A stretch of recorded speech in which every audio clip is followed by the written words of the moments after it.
Hello, welcome back to another episode of Leointerviews. Today we have Bruce Cryer with us. Hey, Leo, it's great to be here. Looking forward to this chat. Yes, of course. Nice to meet you. Well, let's go ahead and get into it. Tell me about you. Well, I'm an old guy, so there's so much to tell, but I'll tell you briefly. I started out as an actor, singer, dancer on Broadway many, many years ago. But then I realized I had another mission that I wanted to accomplish in life to help people with their health and their well-being and their spiritual life. And I moved from New York City to California to pursue that dream. And for the last 40 more years, I've worked in various aspects of health, wellness, stress reduction. I teach at Stanford. I'm working for a huge company now, and we're launching a cool wellness product that you wear on your finger. So I get involved in lots of new, innovative things around health and well-being, and even stuff that is really cool for 11-year-olds. Oh, I can't wait to talk more about that. Tell me about this new thing that is made for the finger. Well, there are products out now, and some of your listeners have heard of this, like the Aura Ring, which you wear it and it tracks your sleep and it tracks your energy and it tracks a lot of things. And you have an app on your phone and you can watch what's going on in your body, find out the important data. We're doing something similar. We have some new ways of doing it, and the ring is more comfortable and smaller. And with ours, you'll be able to control things in your house, like lighting or the temperature or the humidity in your house, to improve your own well-being. So we have a whole nother set of things that we'll do with ours. It's not launched yet. It won't be out for a few months. That sounds like a very advanced, I guess, futurism thing that has never, really been around. Maybe not since like Alexa, but that's really cool that the project is where it's you can control it. You can change the humidity. That's pretty cool, if I'm going to be honest. Yeah, it's a very, very fun and interesting and cool concept, which is why I actually moved to Southern California to support the CEO, who is the founder of this extremely successful company. Our main business, the company, is called V-Sync. We make products for the home, air products like fans and humidifiers and air purifiers. We make things for the kitchen like air fryers and tea kettles and all kinds of things that your home, your mom and dad might buy, to have in your house. And but now we're getting into a whole nother thing, which is this little device that will track things on your body and then potentially one day turn on things in your house, so your house is giving you the right environment for your health and well-being.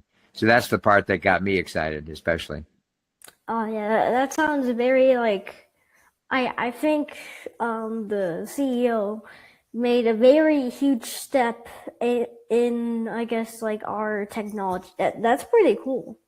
I gotta give props to the CEO. He did a very good job. I will tell her. She's the founder. She's the CEO. She's the innovator behind this idea that I'm talking about right now. So she's a very interesting, very dynamic lady. Oh, and I know on how earlier you mentioned things for 11-year-olds. What are you guys starting to make now for 11-year-olds? Well, even this product, like this ring, could be used by a kid. If it was too young, like 4 or 5 or 6, that's going to be too young.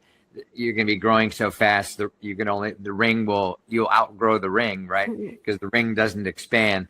But even now, I mean, there's plenty of kids, 11 years old, let alone teenagers, that have issues with sleep, that have issues with their energy level in general due to dietary issues, due to a family history potentially.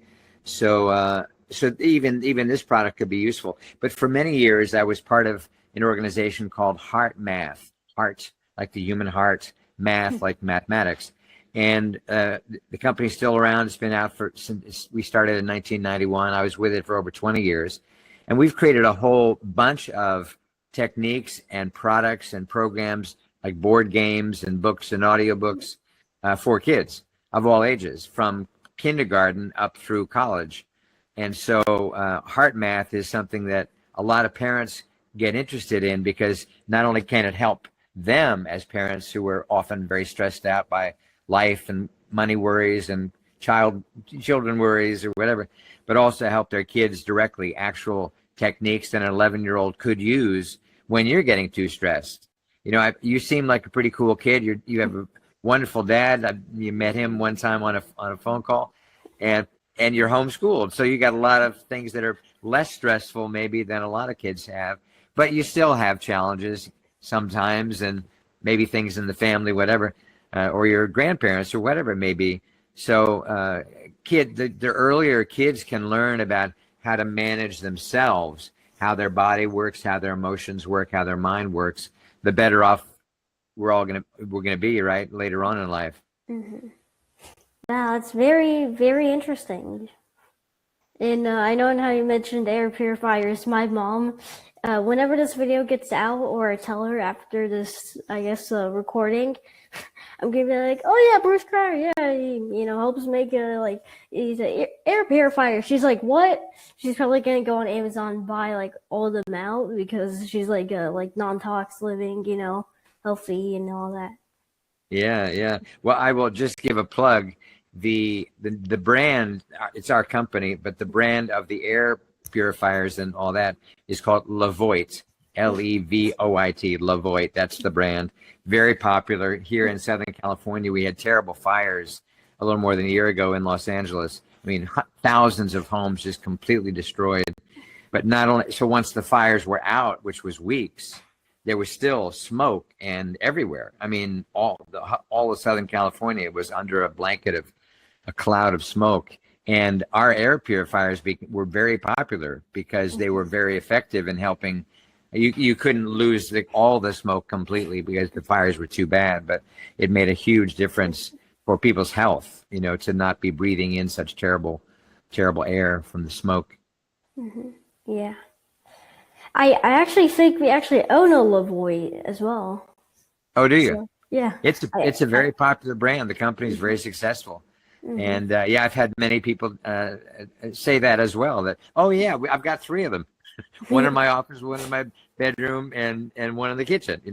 It's a very successful product. It's a very cool product. You can some of the units you actually can control with your phone. So you open up the app, the VSync app, and you can turn it on when you want it to, or you can change the settings, whatever you want, just from bed or wherever you are. So it's pretty cool. Yeah, that's really cool. Yeah. What's your biggest challenge, and how did you overcome it? My biggest challenge, and how did I overcome it? Boy, I've lived a long life, so I've had quite a few challenges, but I would have to say there was a 2-year period, Leo, when I was diagnosed with cancer. This was almost 17 years ago when I got the diagnosis, and I had to have surgery. And fortunately, God bless, the surgery got all the cancer, but then I had to go into treatments to make sure it didn't come back. And as I got the treatments, then I started getting what are called staph infections, which can be a very serious infection. And it happened like 4 times. I kept getting little infections. They'd give me on antibiotics and it'd be fine, but then finally it spread to my blood. And once it's in your blood, that's very serious. And that's considered life-threatening because for a variety of reasons.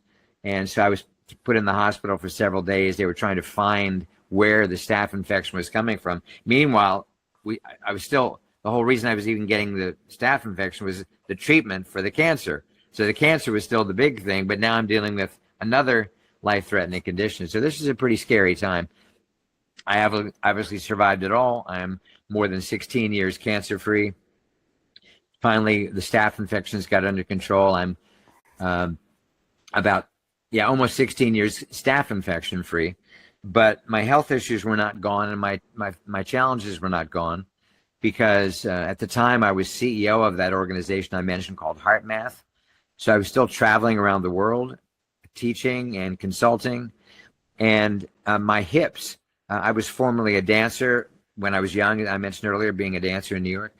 And I also ran for many years on roads just for exercise, many thousands of miles for many years. And eventually my hips got worse and worse and worse.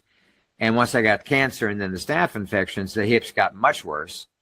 But I couldn't get another surgery because I had a staph infection in my body.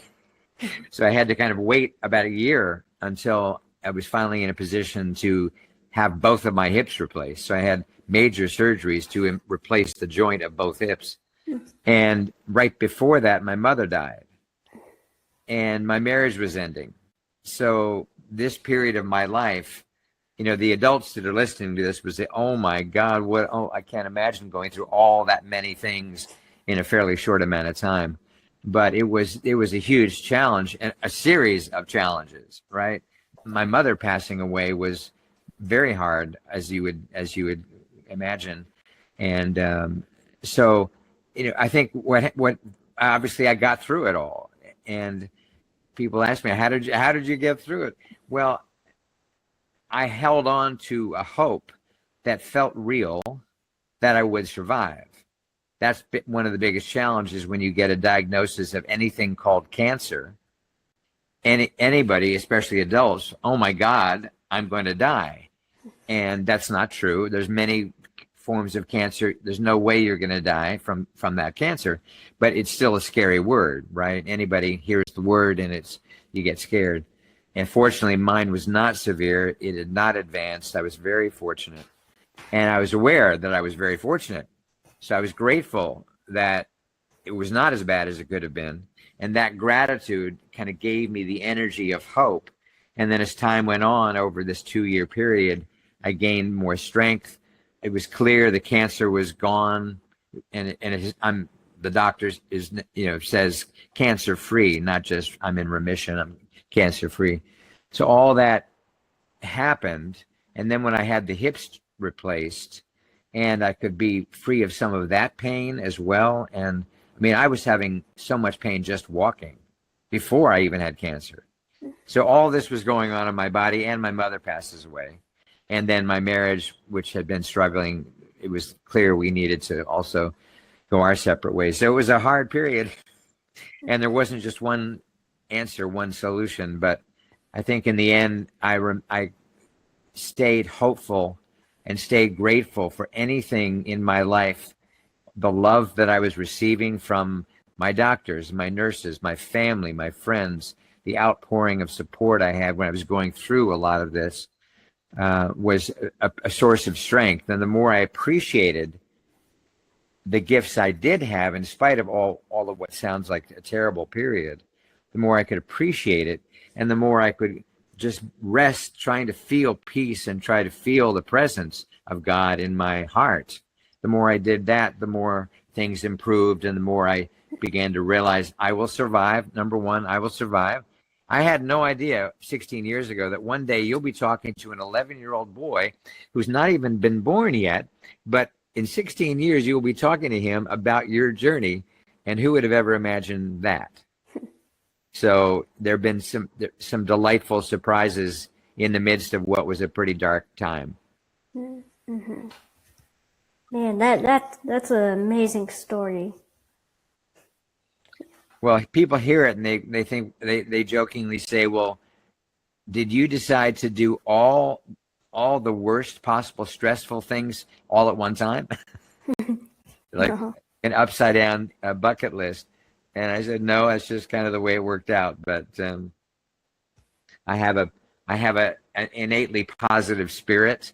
I'm an optimistic, caring person in general. I try to care for other people and care for myself, and I try to be generous with my life, with my heart, with the resources that I have. And you can't go wrong if that's your attitude.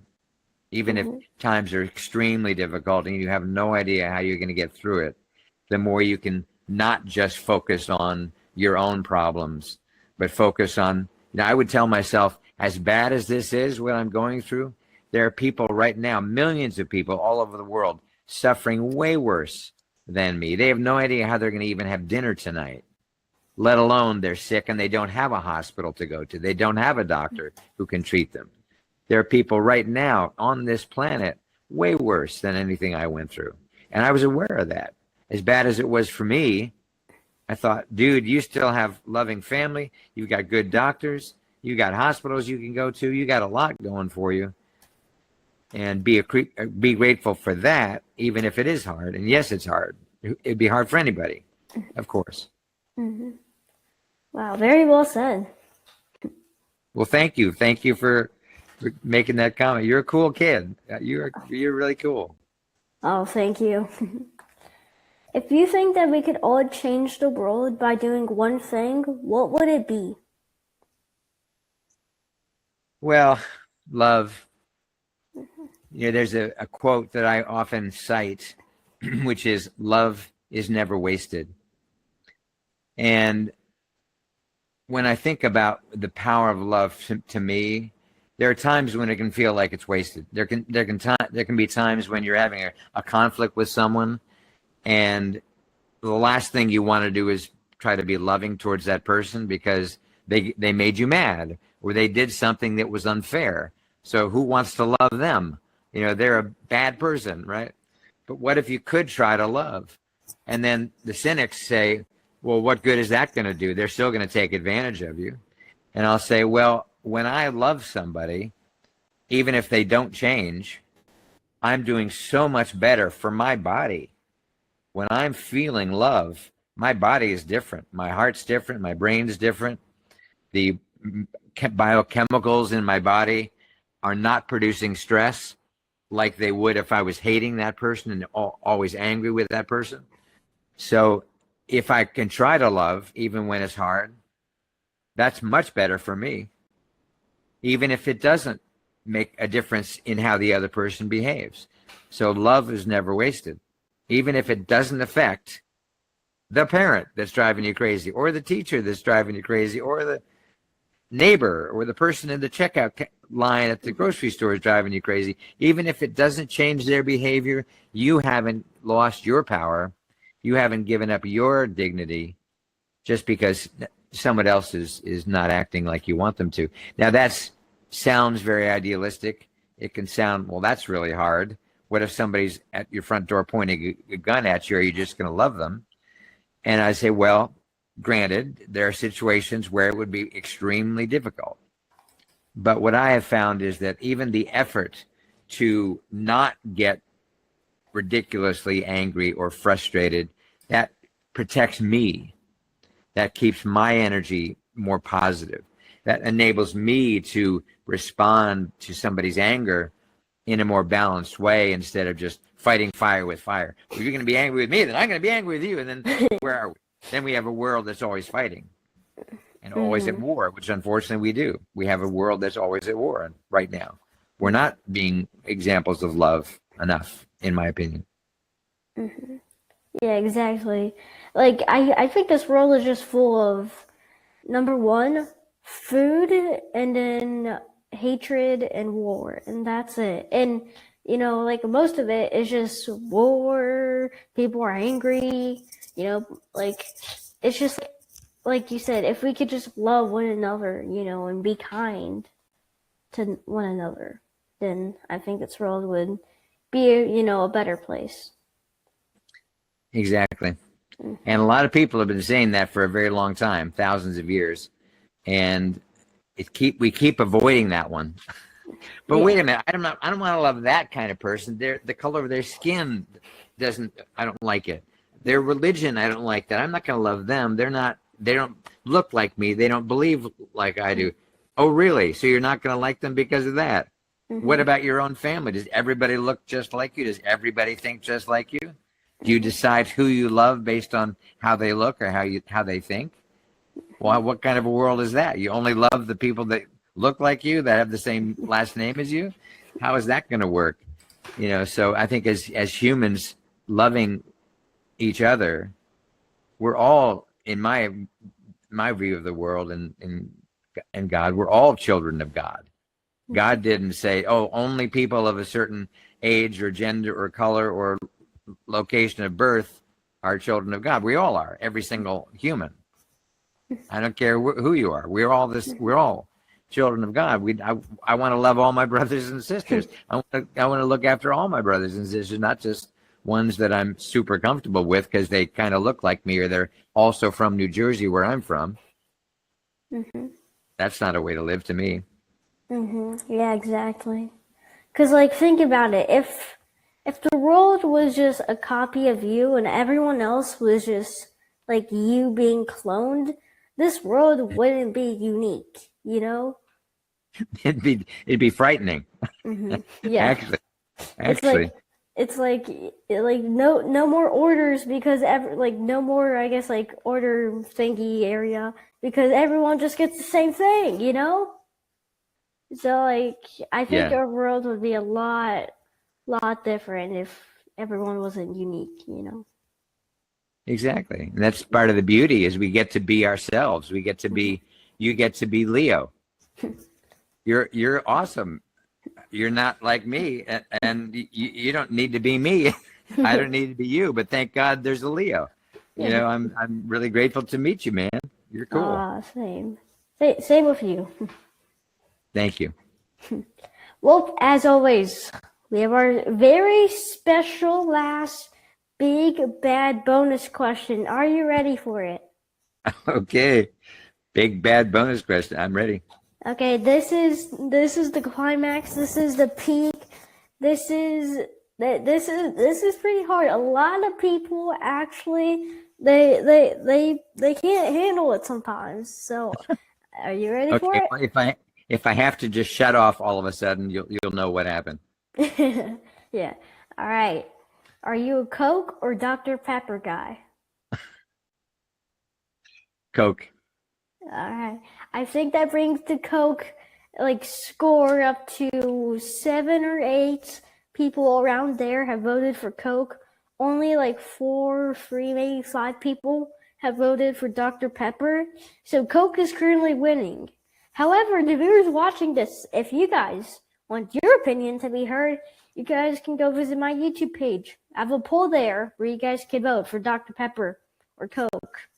Please check it out. And also, at the time of recording this, we have hit over 100 subscribers! Oh. Guys, thank you so much for being here with me. It was just a journey, you know, making podcasts and having all of you guys subscribing. It truly means a lot to me. It truly means the whole world, actually. So thank you guys for subscribing. I think now, at the time of looking, we're at 107 subscribers. So thank you guys for subscribing. This has been such an amazing journey. So yeah. That's really cool, Leo. Congratulations. Oh, thank you. Well, as we come to a close, is there maybe a website or a link where people could find out more about you? Yeah. Well, my name, Bruce Cryer. I have a couple of websites. One is called brucecryer.com, and that's where my work as a teacher, a facilitator, a coach, a consultant. That's where all that is, brucecryer.com. And I also have a gallery of my nature photography. I'm a photographer as kind of a hobby, and that is called brucecryer.art, brucecryer.art. Well, I'm sure all my viewers will, because they love supporting people, so I'm sure that they'll immediately go to your website. Well, that'd be lovely. Oh, yes. Well, it was nice meeting you. It was great to meet you, too. Good luck with everything, Leo. Oh, thanks. Well, until next time, guys. Bye!